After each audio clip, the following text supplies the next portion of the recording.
on your mobile phone. I'm excited. About to start. Everybody has to turn their mobile phone. It's not 7 yet.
अगर आगे चलें तो शायद कभी न थकने वाले सूर्य के सहस्र नाम सुनते सुनते आप थक जाएंगे।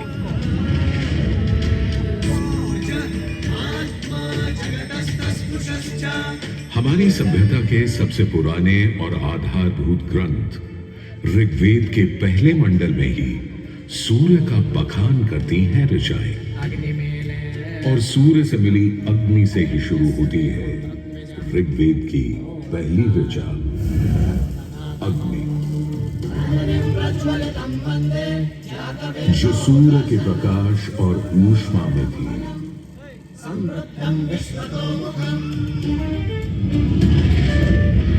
अग्नि जो दावानल और ज्वालामुखी में प्रलयंकारी विध्वंसक के रूप में विद्यमान थी।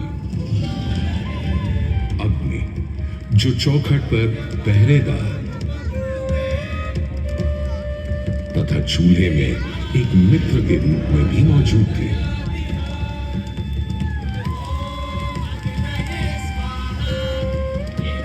तभी तो भारत ही नहीं, पुरातन मिस्र में रा, दक्षिण अमेरिका में इंती, अफ्रीका में लीजा, फारस में अगी, चीन में झुराम, जापान में कागुत्सूची और खोजिन, तुर्की में अलाज, यूनान में हेफेस्टोस हेलिकोस और रोमनों में वाल्केन और फीबस जैसे पौराणिक अग्नि स्वरूप देवों की कल्पना विद्यमान है।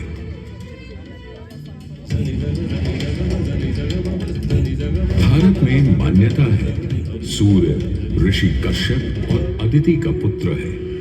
कहते हैं जब सूर्य की शादी विश्वकर्मा की पुत्री संजना से हुई तो संजना उसकी चमक से इतनी परेशान हो गई कि पिता विश्वकर्मा को छाया का निर्माण करना पड़ा, और तभी से चल रहा है सूरज की रोशनी के साथ धूप छांव का खेल। उन्होंने सूर्य के कुछ टुकड़े काटकर उसी से गाड़ दिए थे भगवान विष्णु का चक्र, शिव का त्रिशूल, कुबेर की गदा और कार्तिकेय का भाला। किंतु इतना होने के बाद भी सूर्य बिना रुके अपने 7 श्वेत अश्वों के रथ पर आरूढ़ आकाश की परिक्रमा करता ही रहता है, करता ही रहता है। असल में हमारे मानव बनते और दो पैरों पर खड़े होते ही हम समझ गए थे सूर्य का प्रचंड प्रताप और प्रकाश, उसकी जीवनदायिनी शक्ति हर पल बदलते संसार में, हर रात घटते बढ़ते चांद वाले आकाश में केवल एक सूर्य ही है जो हर रोज सही समय पर उदय होकर हमारी दुनिया को जगमग, जागृत और जीवित कर देता है और हमें एक अवश्यम भावी स्थायित्व का आभास देता है।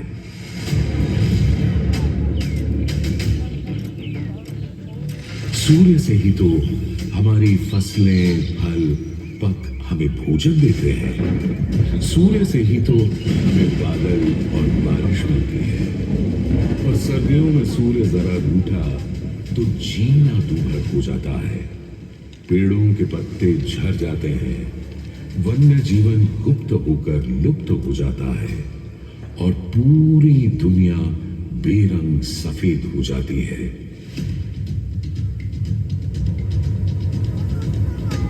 सूर्य ही तो सारे संसार को ऊष्मा, ऊर्जा और ओज से ओतप्रोत करता है।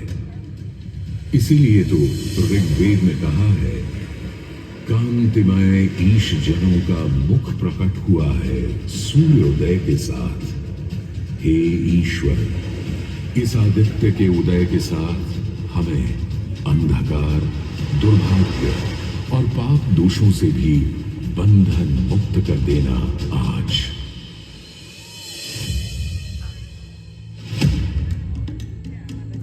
और अगर ग्रहण के समय सूर्य कुछ क्षणों को लुप्त हो जाए तो सारे संसार में हाहाकार मच जाता है।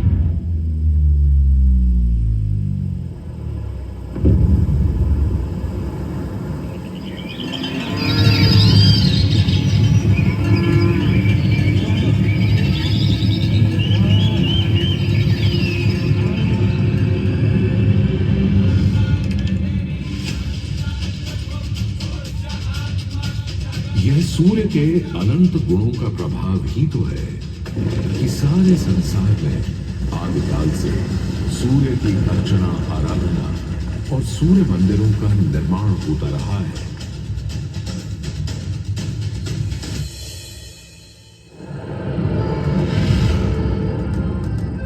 दक्षिण अमेरिका के इंका काल के सूर्य उपासना स्तूप, मिस्र के रामसेस मंदिर परिसर में स्थित सूर्य मंदिर, रोम और यूनान, चीन और जापान, मेसोपोटामिया और ईरान के सूर्य मंदिर और भी दुनिया भर में न जाने कितनी सभ्यताओं ने अपनी अपनी तरह की सूर्य उपासना और मंदिर परिसर देखे हैं।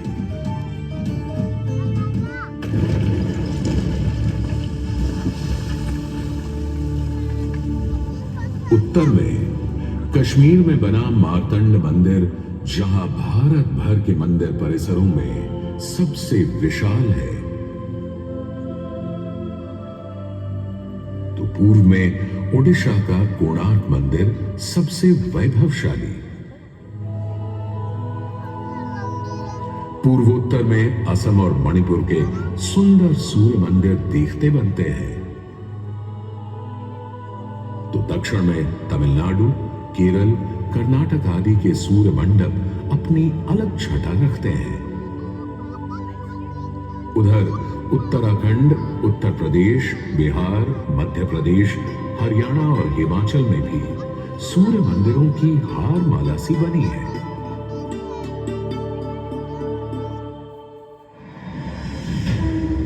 किंतु यदि मैं कहूं कि देश के पश्चिम में, अपने गर्वी गुजरात में, अपने इस मोढेरा में सदियों से स्थित आपके सामने खड़ा यह सूर्य मंदिर संसार का सबसे विलक्षण, विचित्र, वैविध्यपूर्ण सुंदर, सुरूप, सुघड़ और सुघर मंदिर है, यह अतिशयोक्ति नहीं होगी।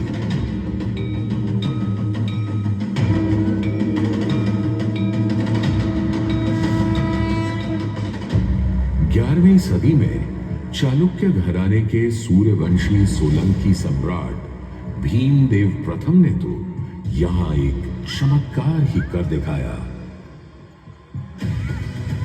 सम्राट भीमदेव प्रथम एक बड़े वीर और प्रतापी राजा थे। एक तरफ उन्होंने सोमनाथ का मंदिर तोड़ने वाले महमूद गजनवी से टक्कर ली और उसके तोड़े सोमनाथ को दोबारा से खड़ा किया, तो वहीं पूरे गुजरात में तमाम नए किले, मंदिर, तालाब और वाव बनवाए। उनके अद्भुत शिल्प प्रेम के आज तक साक्षी हैं सिद्धपुर का रुद्रमहालय, पाटन का सहस्त्रलिंग तालाब, आबू और देलवाड़ा के मंदिर। वहीं उनकी प्रिय पत्नी रानी उदयमती ने बनवाई थी रानी की वाव।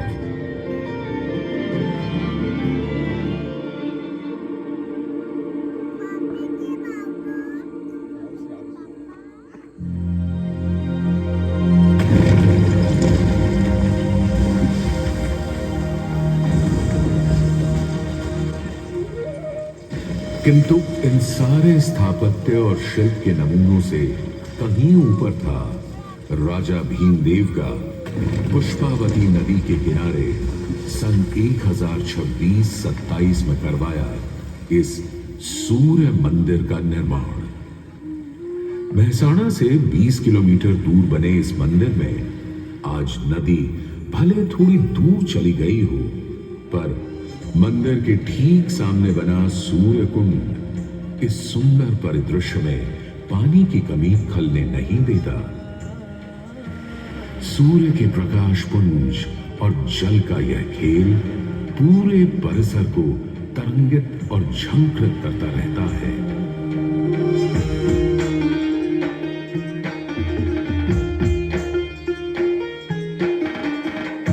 मंदिर के ठीक सामने बने विशाल कुंड में 108 छोटे बड़े मंदिर और उनमें रखी विविध देवी देवताओं की मूर्तियां इस मंदिर को एक अलग खास चरित्र दे देते हैं।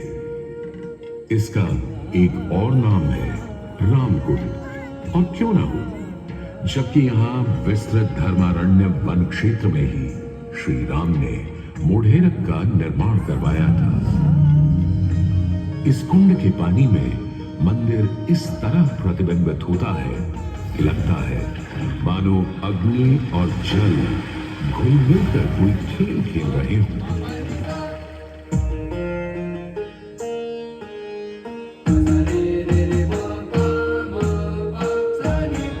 तालाब की तरफ से सीढ़ियां चढ़ते ही एक सुंदर तोरण आपका स्वागत करता है।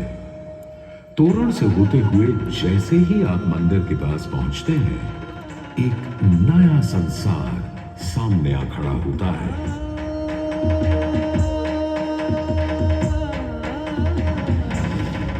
मंदिर के सभा मंडप के सोपान पर बने 12 खंबे साल के 12 मास दिखाते हैं, तो 12 आदित्य और 12 गौरी भी यहाँ पत्थर पर उकेरी गई हैं। सूर्य देव को समर्पित इस मंदिर में शिव, विष्णु और ब्रह्मा भी विद्यमान है, और इस मंडप के हर कोने में खड़े हैं 10 लोकपाल, यानी इंद्र, वायु, अग्नि और कुबेर जैसे देव।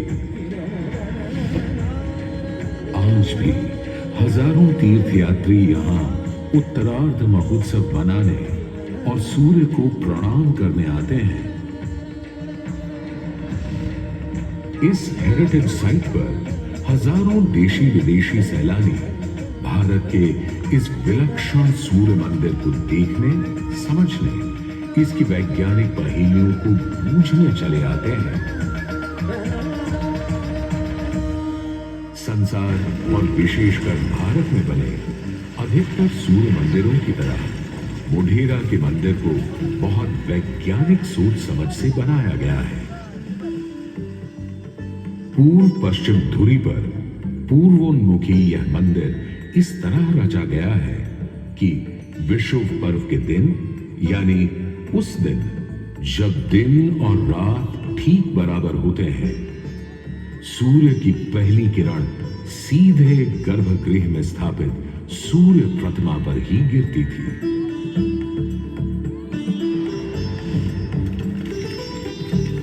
आज हमने सूर्य की कृपा को एक अलग तरह से भी बटोरना, सहेजना और संभालना शुरू कर दिया है, सोलर पावर या सौर ऊर्जा के रूप में।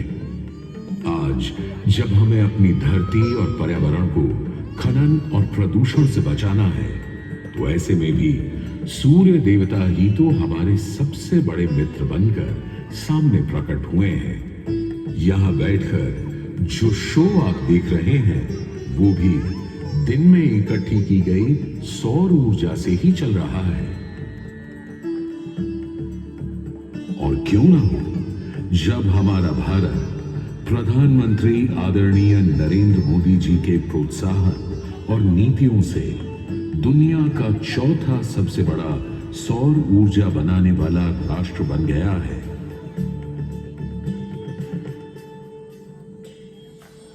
गुजरात देश का पहला राज्य है जिसने सौर ऊर्जा को ध्यान में रखते हुए नीतियां बनाई, निर्णय लिए।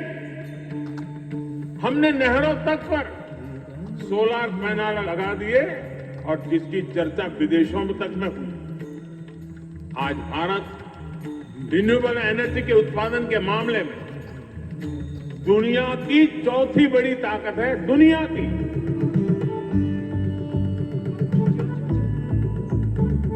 आज भले ही इस मंदिर से सूर्य की मूर्ति हट गई हो, पर सूर्य ने अपनी कृपा दृष्टि कभी हमारे संसार से नहीं हटाई।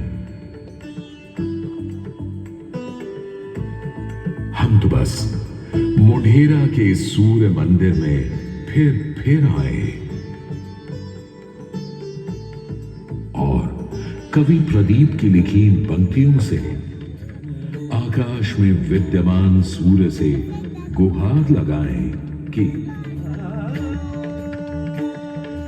जगत भर की जिंदगी के लिए, करोड़ों की रोशनी के लिए सूरज रे जलते रहना, सूरज रे जलते रहना।